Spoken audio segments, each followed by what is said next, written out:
Hey guys, what's up? Welcome to C-List Social Studies. Today we're going to be covering the middle colonies. Now, are the middle colonies in the middle of the 13 colonies? No, not really. They are kind of more towards the north, but not quite as northeastern as the New England colonies. But they are the middle colony region between our New England colonies and our southern colonies. So here we go. Let's start talking about these colonies and what they are, when they became what they were, and all this other jazz. All right. So the middle colonies, what do they consist of? New York. New York was originally called New Amsterdam, founded by the Dutch and a guy named Peter Minuit in 1626, I believe it was. Check my history. And he actually finds New Amsterdam, and at this point in time it's not necessarily like a British colony because they're Dutch. And what happens is in 1664 the British actually pull up on shores like Manhattan down there with their whole ships behind them, and they're like, give me the keys to this place because I want it.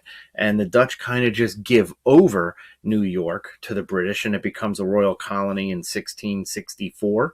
And there we have it. They call it New York after the Duke of York. Okay, so there's New York. The next one we're going to cover is New Jersey. New Jersey's kind of the same thing.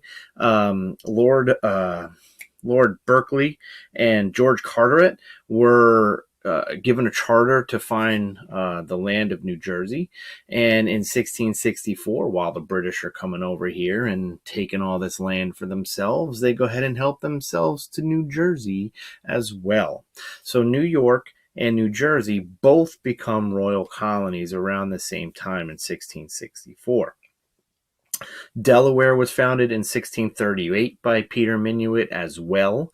And finally, the last one in 1681, William Penn founded Pennsylvania for a peaceful place, for a safe haven for the Christian group, the Quakers. Okay, so you have New Jersey, New York, Delaware, and Pennsylvania. Okay, so the things you want to know about the middle colonies is this, or some things you want to know. The middle colonies were definitely a diverse group of people. You had Germans, the Scottish, the Irish, you had Jews there, you had Quakers, you had Catholics, they were just culturally diverse. There was a lot of religion in the middle colonies. Like we already said that William Penn founded Pennsylvania as a safe haven for Quakers. But the middle colonies was just a very, very culturally diverse, coming from different countries, as well as a very diverse religious grouping of people in this area. All right, so Quakers, like I said, Quakers, Catholics, Jews, Christians, just so many religions in this era. They were definitely probably some of the most diverse as well as religious tolerant groups of colonies during the British rule here in America. Okay, so why were they founded now?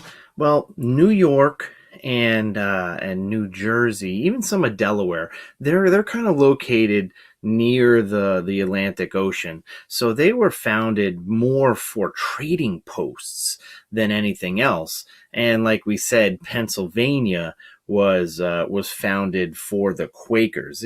It's repetitive. You're probably going to have to know it, right? So what's the deal with all of the other, ideas about the middle colonies, right? What's that math problem? Oh, math that we talk about when we're talking about geography plus climate equals economy. So remember, I think I said this at the beginning of the video somewhere, the middle colonies, not quite the middle, but when you think about the middle colonies, I want you to think middle moderation. Here's what I mean by that. The New England colonies have long, cold winters and short, mild summers. The South is the opposite. All right. The South has long, hot summers and short, cool, mild winters. Well, what does the middle colonies have? Think of it as a moderation because of the actual span of where the middle colonies are, where it can go all the way up to upstate New York and down to southern Pennsylvania, southern New Jersey. They have a mix. Upstate New York has long, cold winters and short, mild summers. But the southern part of it has a more moderate season. So when we talk about the geography and the climate of the middle colonies, we're going to have to say moderate because they kind of share both ends of the spectrum between New England and southern. So, like I said before, they have moderate growing seasons. You kind of put this and this, you add it together, divide it in half. This is why we're math, right? A moderate growing season in the middle colonies, as well as their geography. Right. So what's the geography like? Oh, okay. So New England colony was very rocky and thin soil and not good for planting. And the southern colonies are fertile soil and fabulous for planting large plantation crops and cash crops. So what, again, now does the middle colony have? Well, when you're talking about like New York and you're talking about Delaware, you're talking about ports. New York has the Catskill Mountains in there. They're kind of mountainous as well. So they kind of have some rocky soil up there, forests up there. So they had trade ports down by Manhattan and New York City. So they were built for trading. Okay, so New York and Delaware right out there, they kind of have more of the ports. But when you're starting to talk about New Jersey and you're talking about Pennsylvania and even some of Western Delaware, they have a more moderate soil. With the moderate growing season, they were able to grow things like that we call staple crops, not cash crops, crops you sell for cash, staple crops, crops that you need to survive. What are they? They are things like wheat, oats, barley, right? Rice. Rice is more southern, but wheat, oats, barley. That's what will hit those three. WOB, WOB, right? Is what they're called. Or the breadbasket colonies is what they're really called. So they have this nickname, the breadbasket colonies, because they're growing a whole bunch of wheat, a whole bunch of oats, a whole bunch of barley. These are grains, okay? Things that like you make bread with. So when we're talking about the middle colonies economy, bam, there you go. These are these staple crops, okay?